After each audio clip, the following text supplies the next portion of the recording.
സിറിയയിൽ വിമതർ അധികാരം പിടിച്ചെടുത്തതോടെ ഇസ്രയേൽ അമ്പരപ്പിലാണ്.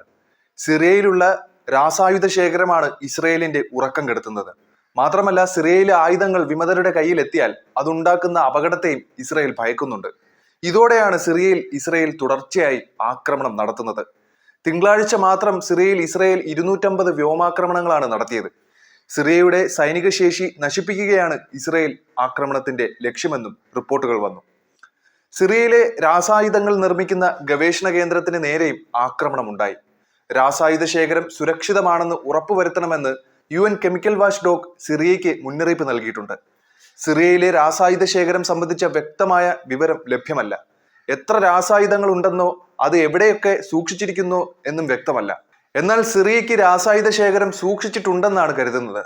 2014-നും 2018-നും ഇടയിൽ കുറഞ്ഞത് 106 തവണയെങ്കിലും സിറിയൻ ആഭ്യന്തര യുദ്ധത്തിൽ രാസായുധങ്ങൾ ഉപയോഗിച്ചിട്ടുണ്ട്. സിറിയയിലെ സൈനികരഹിത ബഫർ സോണായ ഗോലാൻ കുന്നുകളിൽ ഇസ്രയേൽ സൈനികർ കടക്കുകയും ചെയ്തു. ഇതിന്റെ ചിത്രങ്ങൾ ഇസ്രയേൽ സൈന്യം പുറത്തുവിട്ടിട്ടുമുണ്ട്. പ്രദേശത്തിന്റെ നിയന്ത്രണം സൈന്യം താൽക്കാലികമായി പിടിച്ചെടുത്തതായി ഇസ്രയേൽ പ്രധാനമന്ത്രി ബെഞ്ചമിൻ നെതന്യാഹു പ്രഖ്യാപിച്ചിരുന്നു. സിറിയയുടെ മിസൈൽ വ്യോമ പ്രതിരോധ സംവിധാനങ്ങൾ ഉൾപ്പെടെയുള്ള തന്ത്രപ്രധാനമായ ആയുധങ്ങൾ ഇസ്രയേൽ സൈന്യം നശിപ്പിക്കുമെന്നും പ്രതിരോധ മന്ത്രി ഇസ്രയേൽ കാറ്റ്സ് പറഞ്ഞു. സിറിയയിൽ കഴിഞ്ഞ ദിവസം ഇസ്രയേലിൽ ശക്തമായ വ്യോമാക്രമണം നടത്തിയിരുന്നു. 250-ലധികം ഇടങ്ങളിൽ ഇസ്രയേൽ ആക്രമണം നടത്തി. ISIS ഉൾപ്പെടെ അവിടെയുള്ള ഭീകര ഗ്രൂപ്പുകൾക്ക് നേരെയാണ് ഇസ്രയേലും US-ഉം ശക്തമായ വ്യോമാക്രമണം നടത്തിയത്. സൈന്യത്തിന്റെ തകർച്ച മുതലെടുത്ത് രാസായുധങ്ങളും മിസൈലുകളും ISIS കൈയടക്കുന്നത് തടയാനാണ് ആക്രമണമെന്ന് അമേരിക്ക വ്യക്തമാക്കി. അതിനിടെ അടുത്ത ലക്ഷ്യം ഇറാനാണെന്ന് ബാഷറിനെ പുറത്താക്കുന്നതിന് നേതൃത്വം നൽകിയ വിമത തലവൻ ജുലാനി പ്രഖ്യാപിച്ചു. ഇസ്രയേൽ US പിന്തുണയാണ് ജുലാനിയുടെ ലക്ഷ്യമെന്നാണ് വിലയിരുത്തൽ. പിന്നാലെ ജുലാനി തലവനായുള്ള വിമതസേന തഹ്രീർ അൽ ഷാമിനെ ബന്ധപ്പെടാൻ US ശ്രമം തുടങ്ങിയതായാണ് വിവരം. HTSന്റെ ഭീകര സംഘടന എന്ന ലേബൽ പുനഃപരിശോധിക്കുമെന്ന് ബ്രിട്ടനും വ്യക്തമാക്കി.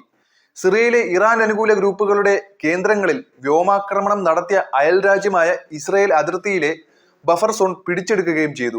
ഡമാസ്കസിൽ അടക്കം സിറിയൻ ആയുധ കേന്ദ്രങ്ങളിലും മിലിറ്ററി ബേസുകളിലും ബോംബിട്ടു. 75 ISIS കേന്ദ്രങ്ങളാണ് US വ്യോമാക്രമണങ്ങളിൽ തകർത്തത്. പ്രതിപക്ഷ സഖ്യത്തിന് രാജ്യത്തിന്റെ ഭരണം കൈമാറാൻ തയ്യാറാണെന്ന് അസദിന്റെ കാലത്തെ പ്രധാനമന്ത്രി മുഹമ്മദ് ഗാസി അൽ ജലാലി അറിയിച്ചു.